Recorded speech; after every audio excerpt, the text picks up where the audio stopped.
Welcome to today's tale. It is a story of love, redemption, and quiet strength. They say money changes everything. But sometimes the past shows up, not in a mansion, not in the news, but on a street corner in Lagos, barefoot, holding a hungry child. It was a bright Lagos morning, the air thick with heat and the noise of impatient horns.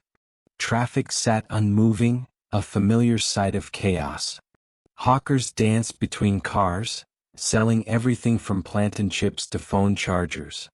In the back seat of a black SUV, Franklin Obiora was half listening to a podcast, scanning emails on his tablet. At 38, he was the poster child for Nigerian tech success. Forbes listed. Fresh off an IPO that had made headlines from Silicon Valley to Surulere. His startup had revolutionized digital payments in West Africa. He had it all: wealth, power, a penthouse in Ikoyi, and invitations to panels he didn't even have time to attend. But nothing, absolutely nothing, prepared him for what he saw when someone tapped gently on his window. He glanced up, irritated. A woman stood there. Dust-covered feet in worn sandals. A wrapper faded from too many washes. A child clung to her hip, skinny, quiet, with large solemn eyes. Franklin was about to look away when something about her face stopped him cold. Her eyes. He knew those eyes. He rolled the tinted glass down slowly. "Chika?" he said, uncertain. The woman blinked. Her mouth parted. "Franklin." A pause stretched between them. 10 long seconds of shock, recognition, and disbelief. She was thinner, her skin darker under the sun, her cheeks hollow. But it was her. Chika. Not a former classmate, no. She had never gone to his school. She was the girl who used to live 3 houses away when he was a teenager in Enugu. The one who helped his mother with chores after school. The girl who shared groundnuts with him when his stomach growled. The girl he watched from his window as she danced to radio music while fetching water. He never spoke much back then. His mother was always too tired. There was never enough money for the extra school projects or weekend snacks. And Chika? She was just kind. Always kind. Now here she was, on a Lagos street asking for help. That afternoon, Franklin canceled 2 meetings and found himself sitting at a buka near Abalande, stirring a bowl of egusi soup with someone who knew him before the headlines. They sat side by side, not across from each other, as though distance had no right to be between them. She told him everything. Her father died the year after Franklin's mother passed. Her mother took on laundry work but became ill. At 18, Chika moved to Lagos hoping for a better life. At 21, she met Kenneth. Charming, confident, ambitious. He said all the right things.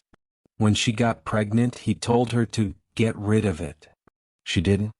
He disappeared. Her mother died a few years later.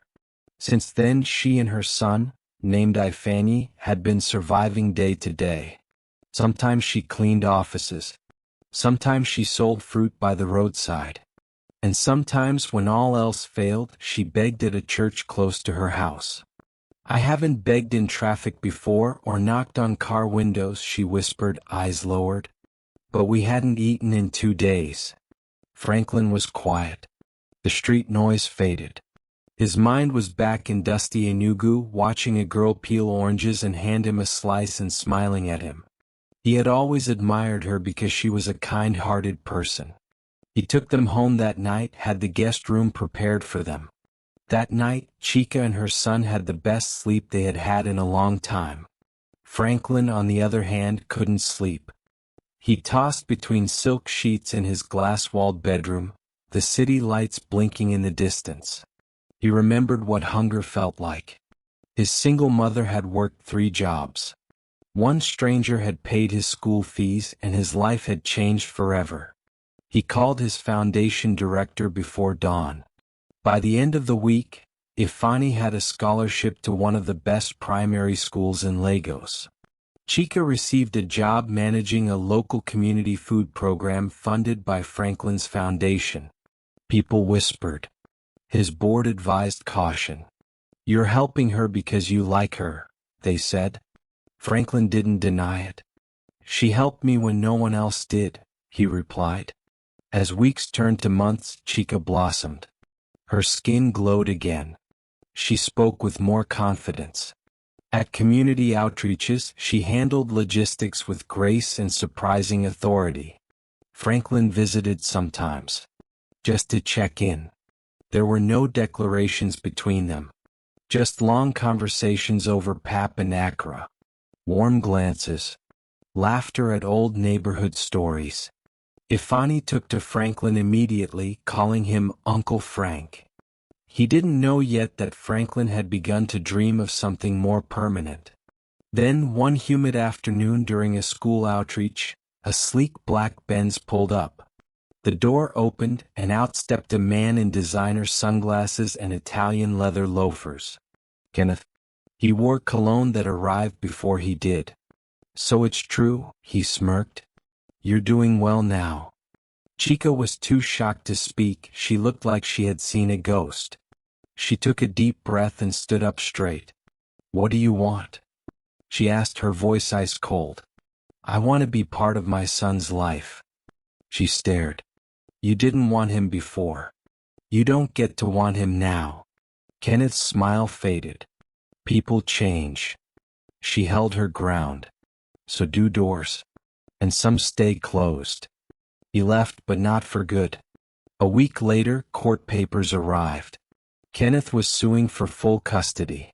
Chika was devastated. "He wants to take my son, Franklin." Franklin held her hand tightly. "Not while I'm alive."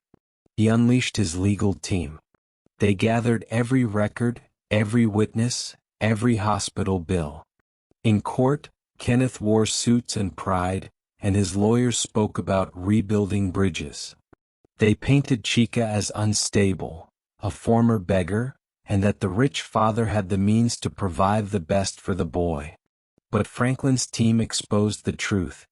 Years of silence. Zero support. Not a single naira cent. Then came the final blow. A paternity-linked health record showing Kenneth had been diagnosed as infertile 2 years ago. Ifani wasn't just his son. He was his only son. His only child. That was why he sought Chika and feigned been interested in the son he had rejected. It was because he couldn't father a child. The courtroom fell silent. The judge didn't need time. Full custody was awarded to Chika. Kenneth stormed out, humiliated. Peace returned for a while. Then the call came. A school official. Breathless. Shaken. There had been an attempted abduction. Chika dropped the phone. A man had tried to take Ifani during recess. An elderly security guard, Baba Shri, intervened. He fought the kidnapper and was stabbed in the side. Still, he held the man down until police arrived.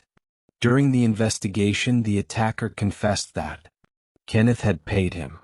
Franklin was the one who found Chika, curled up in fear, shaking. He didn't speak. He just held her. Kenneth was arrested that night at the airport trying to flee the country. He was sentenced to 5 years for attempted abduction and endangerment of a minor. The story made the news. But Franklin didn't care about headlines. He only cared about Chika and Ifani. Months later, as the sun dipped behind the rooftops of Ikoyi, Franklin stood beside Chika on the balcony of her new apartment. She was barefoot, holding a cup of tea. Ifani laughed inside, chasing a toy car across the tiles. Franklin took her hand. No speech. No proposal. Just love. Her eyes filled with tears. "I used to pray God would send someone," she said. "I never thought it would be you." His voice was steady. "I've always been here." His family pushed back. "She's a single mother. She used to beg on the streets. She's not from our world." Franklin replied, "Then maybe your world needs fixing." Over time they came around. Not because she tried to impress them, but because she didn't.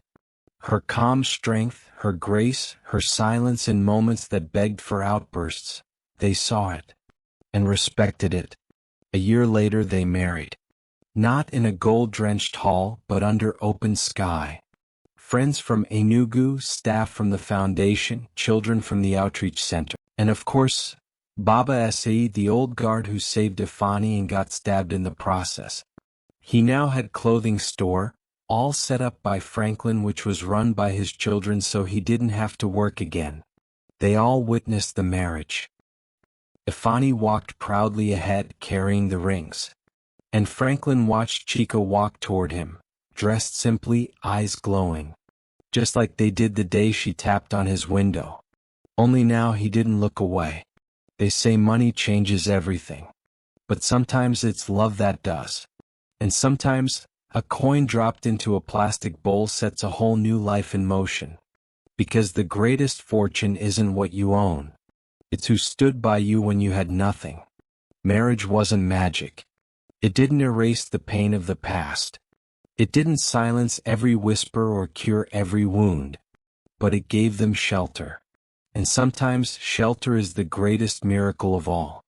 Franklin and Chika moved into a modest home on the outskirts of Ikoyi, not because Franklin couldn't afford more, but because Chika wanted a place that felt earned. Something between his world and hers. I need to breathe, she told him. To grow at my own pace. He understood. They didn't hire a cook. Chika insisted on making breakfast herself. Soft yam, eggs with pepper, sometimes akara. Ifani set the table. Franklin in his robe always made the tea. There was laughter. There were late-night talks under mosquito nets. There were evenings when Chika still flinched at loud knocks.